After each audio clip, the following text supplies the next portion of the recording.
On the Crime Watch tonight, testimony is expected to wrap up this week in the double murder trial of Gonzalo Curiel. The Salinas man is accused of torturing and abusing 3 children, killing 2 of them. Action News reporter Felix Cortez has been covering the trial.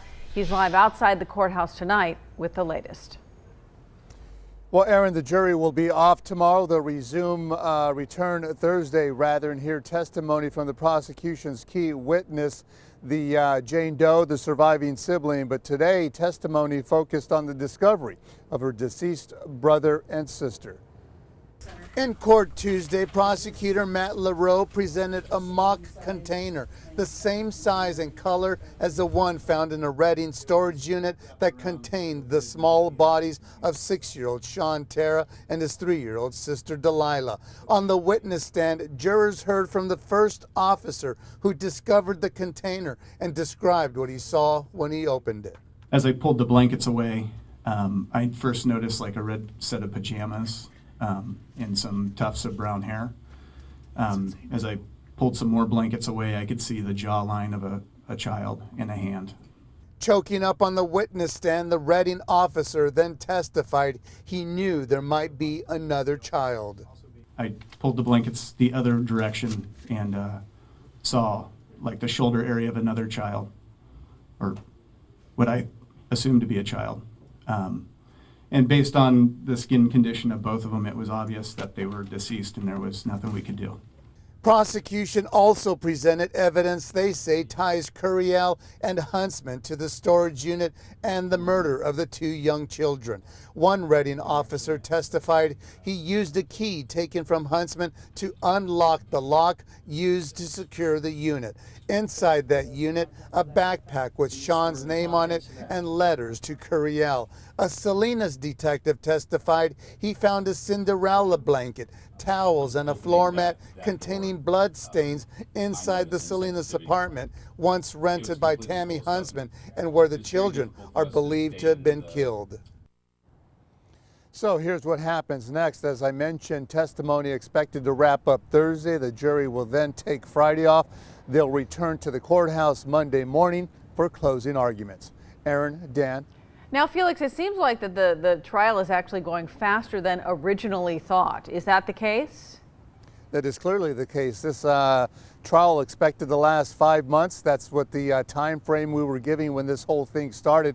2 weeks into the trial, testimony, as I mentioned, expected to wrap up. And then we'll have closing arguments. That's expected to last a day.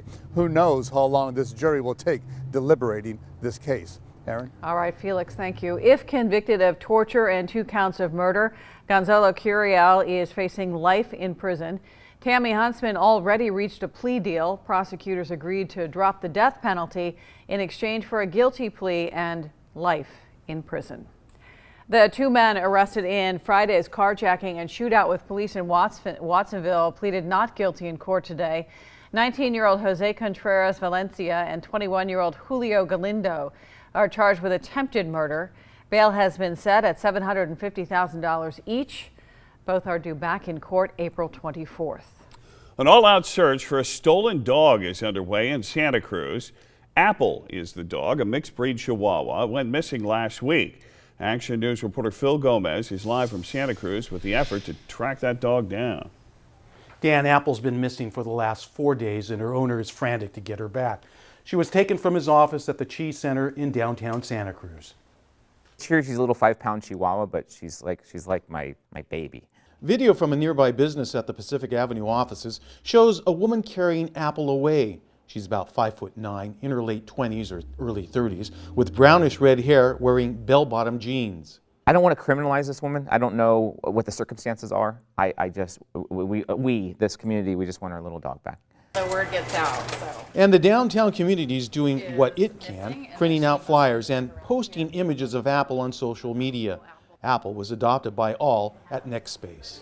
She was one of our members, one of our families. If you're going to mess with Apple, you definitely, this person chose the wrong dog to take. When you have a pet you treasure, you take lots of photos, and Todd was no exception. Apple even had her own Instagram account. She enjoys coffee, is a world traveler, and is a bit mischievous, but now she's missing. If you haven't guessed already, Todd named Apple after a computer company. She's like my daughter, so it's kind of it's hard to just not do enough. Apple doesn't have a collar, nor has she been chipped. She has no tail and has a scar along her belly. Dan? Thank you very much, Phil. Santa Cruz police are investigating. Todd is offering a reward for Apple's safe return. No questions asked. Santa Cruz County Sheriff's Office is hoping to add another tool to crack down on gang violence. Last week, a Soquel man was murdered at Emerald Bay Apartments. A couple weeks before that, there was a shooting in a Safeway parking lot. Now, the Sheriff's Office wants to put a license plate reader along Soquel Drive from Highway 1 to 41st Avenue. The Sheriff's Office, we would use it specifically for these violent crimes that have occurred as an investigative lead.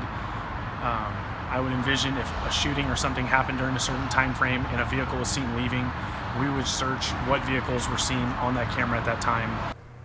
Sheriff's Office has added an extra patrol overnight along that stretch of roadway. Tomorrow, they will hold a meeting at 5:30 in the community room to talk about the plan. New at 6 tonight, Marina High School is getting a new kitchen. The school says its culinary arts courses have been making a big difference in the lives of students, and now they're in need of a bigger, better kitchen, and they're getting it. Action News reporter Caitlin Conrad joins us live in Monterey with all the details. Aaron, this is part of a push nationwide to bring back vocational education. Classes like home ec and shop that were cut in the past are now coming back, but the culinary arts program at Marina High School takes skills-based learning to a higher level.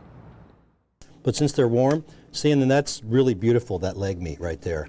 Chef Alan Mello's classroom is a hotbed of activity. If you've never tasted crab before, I'm sorry. The kids don't sit at desks, they're put to work in the kitchen, and on this particular day, the work is prepping and eating seafood. This is the flavor of the fish, this is the fatness of it. That's what you want to have. Guest speaker Robbie Teresi of Ocean Fresh Seafood brought in the works: ahi, tuna, live crab, oysters. And just to teach the kids about what's good and what's bad in the ocean. A lot of times you see they're just a little bit open, and if you just tap, and if it's alive, it'll go, hey, what's going on? And it'll close. And if it doesn't close, you don't want to cook it. The culinary arts program is one of the new technical career courses rolled out by Monterey Peninsula Unified School District. There's a lot of students that have really never had a chance to do something with their hands and learn a skill, and it changes them. Mello was an executive chef, and he still runs a tight kitchen, taking some of his top students out into the field to cater events. He's taken me to culinary events where we've cooked for like 250 people. So I know for a fact being a chef is hard, and it's a lot of stressful, busybody work. Student Joey Baroni says even if he doesn't land a job as a cook, he will be able to feed himself thanks to Mello. So like if I go home, I can make all this stuff that we learned to make in here. The culinary course has proved so successful, the school's investing in a new $2 million kitchen, with half the money coming from a grant. Mello says the professional equipment will up their game and, more importantly, keep teaching the fundamentals of cooking. Taking responsibility, how to communicate, how to collaborate, all those skills that employers are looking for. And so when a kid comes in here that's not interested in culinary arts, he's going to get some skills that are going to help him in any job. Hospitality is the biggest industry here on the Monterey Peninsula, and part of the coursework is learning that there are good jobs right here at home. Aaron? Makes a lot of sense. Thank you, Caitlin. At a recent district meeting, the board voted to approve hiring architects to design the new kitchen, one of the first steps in getting it up and running. Coming up, a Southwest jet blows an engine forced to make an emergency landing. What passengers say about the chaos midair. New questions in the Stephon Clark shooting investigation. Why a former Sacramento County sheriff says he's not surprised officers waited 5 minutes to render aid. Bay Area News Watch, 15 people hurt after a fire rips through a San Jose apartment complex. Plus, it is tax day, of course, but procrastinators, you are catching a break. Why the IRS is giving everyone an extra day. First, though, here's our chief meteorologist, Lee Solomon, for the first look at tonight's weather. And it's a nice look, too. Mostly clear out there. You notice a couple of cumulus clouds have formed this afternoon. Those are pretty nice to see up in the sky. Otherwise, kind of chilly. 56 right now in Monterey. West-northwest wind at 10. Relative humidity at 67%. And mostly middle and upper 50s going.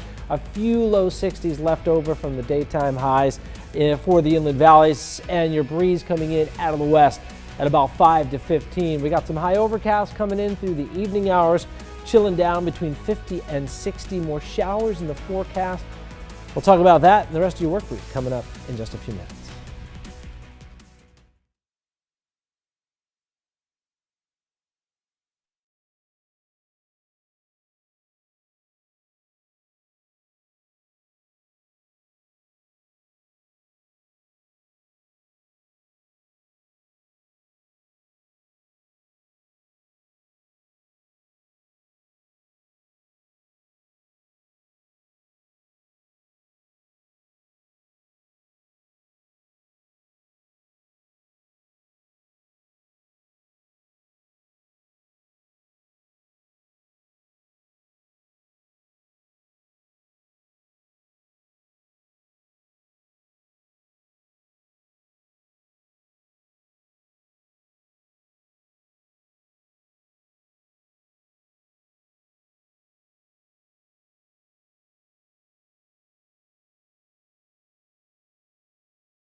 Coverage you can count on with Dan Green, Aaron Clark, Drea Blackwell, and Chief Meteorologist Lee Solomon.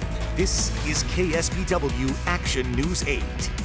Terrifying moments for passengers and crew aboard a Southwest jet. An engine blew up in midair, knocking out a window and sending shrapnel into the cabin. There were 144 passengers on board. One of them was killed. The explosion that blew out the window led to that sudden drop in pressure, which would happen in a plane.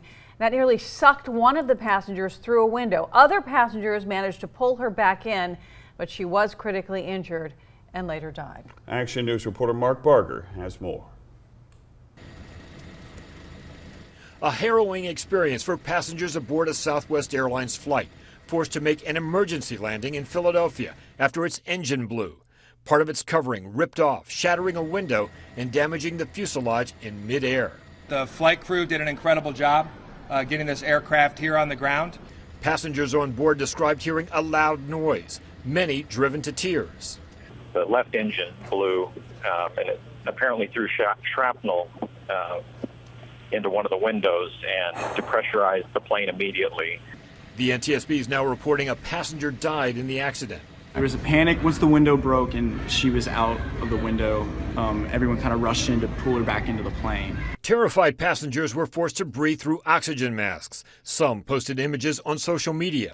This is a very sad day, and on behalf of the entire Southwest family, I want to extend my deepest sympathies for the family and the loved ones of the deceased customer.